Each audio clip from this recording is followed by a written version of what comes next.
Good afternoon, everybody. It's Ruben again with Blueprints on our lunch break here. Wanting to share some thoughts with you, encouragement, motivation, but probably more than anything else, to provoke you to think about this thing today. Earlier, I was on the phone with Brother Israel. We were kind of fellowshipping, talking about ministry and where we can take the Blueprints class.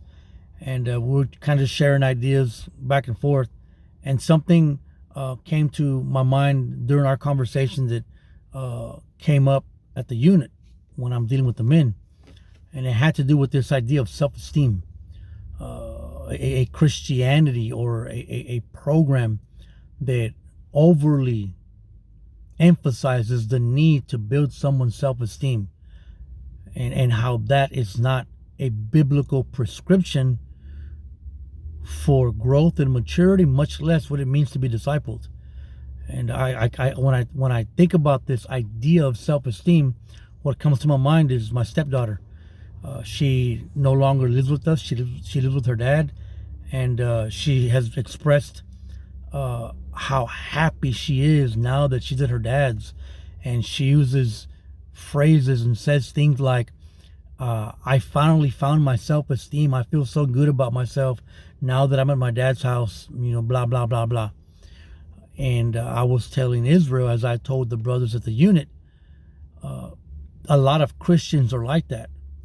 You see, when Ava was with us, Ava's my stepdaughter, when she was with us, we hold her accountable. Yes, sometimes I'm overly strict, but the idea that I was constantly trying to communicate to her is the need to be responsible and to not play victim, and to allow yourself to be held accountable, because those are the ingredients that make you mature and make it possible for you to grow. But Ava now lives with her dad, and it's peaches and cream.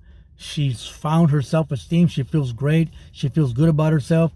And I told her one time, the only reason why you have found your self-esteem and why you feel so good is because your dad doesn't hold you accountable. To which she just kind of stayed quiet.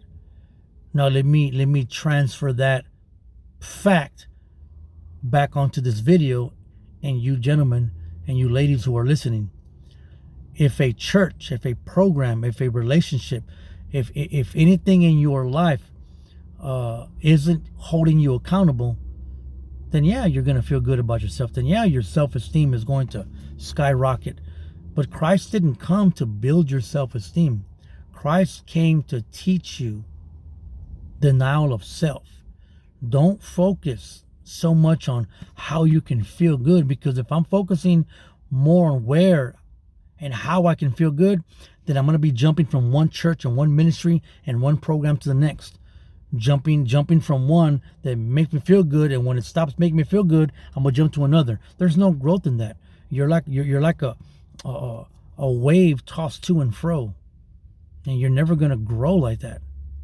Don't be like my stepdaughter and reject accountability because it makes you feel bad, and embrace someone who doesn't hold you accountable. And in doing that, you feel really, really good about yourself. Just think about that.